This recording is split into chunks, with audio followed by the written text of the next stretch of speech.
ক্রীড়াক্ষেত্রে যে অন্যায় অনিয়ম এবং দুর্নীতির অভিযোগগুলো আছে এবং এখনও আমি দেখতে পাচ্ছি আপনারা সেগুলো সার্চ করে অনেকেই বের করছেন এবং মিডিয়ায় প্রকাশ করছেন, এই জন্য আপনাদেরকেও ধন্যবাদ জানাই।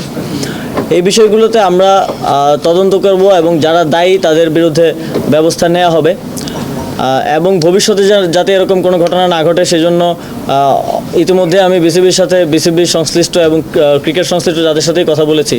বিসিবির ডিরেক্টর এবং সভাপতির পদত্যাগের বিষয়টি আমি মিডিয়াতে দেখেছি, কিন্তু অফিসিয়ালি আমি এ বিষয়ে কোনো নিশ্চয়তা কিংবা বক্তব্য পাইনি।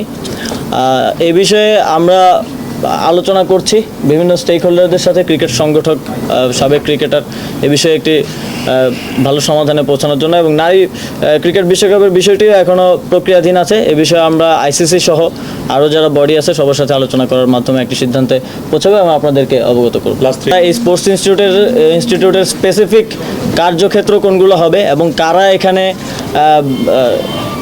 কোর্স করার কিংবা প্রশিক্ষণ নেওয়ার সুযোগ পাবে সেটা তারা নির্ধারিত করবে এবং বিস্তারিত একটা রিপোর্ট প্রকাশ করা হবে।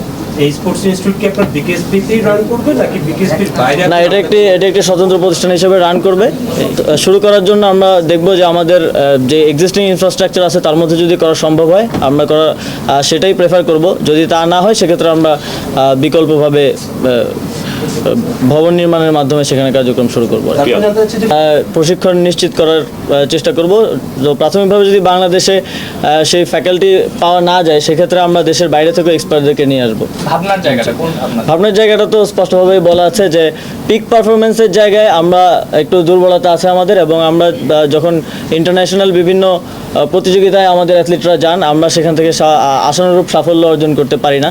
সেই জায়গাটাকে অ্যাড্রেস করার জন্য এই ইনস্টিটিউট, যার সাথে যেই স্পোর্টসের সাথে যে সংযুক্ত এবং কাজ করে আসছেন তাদেরকে দিয়ে এই ফেডারেশনগুলোকে ঢেলে সাজাবো। রাজনৈতিক সংশ্লিষ্টতা আমরা সর্বোচ্চ কমিয়ে আনার চেষ্টা করব। যেটি প্রশ্ন করেছেন এটি আমরা একটা কনসেপ্ট নোট, একটা ধারণা প্রথমে আমরা এটা করতে চাচ্ছি এবং আন্তর্জাতিক যে অন্যান্য দেশ যেটি করছে সেই আদলে আমরা করতে যাচ্ছি। সুতরাং এটি একটি ফিজিবিলিটি স্টাডি হবে, ডিপিপি হবে। যদি প্রকল্প হয় তখন এটার মূল্য নির্ধারণ হবে। আমরা যদি একদম নতুন জায়গায় যদি এটা করতে যাই সেই জায়গার দাম আসবে, বিল্ডিং যেটা করব সেইটা আসবে, অন্যান্য বিষয় আসবে। এইটা এই মুহূর্তে বাজেটের কথা বলা যাবে না আপনাদের কত টাকা লাগবে। আমরা তো প্রাক্কলনিক করিনি, তাহলে আপনি কিভাবে জানবেন যে কত টাকা লাগবে বা আমরা জানবো?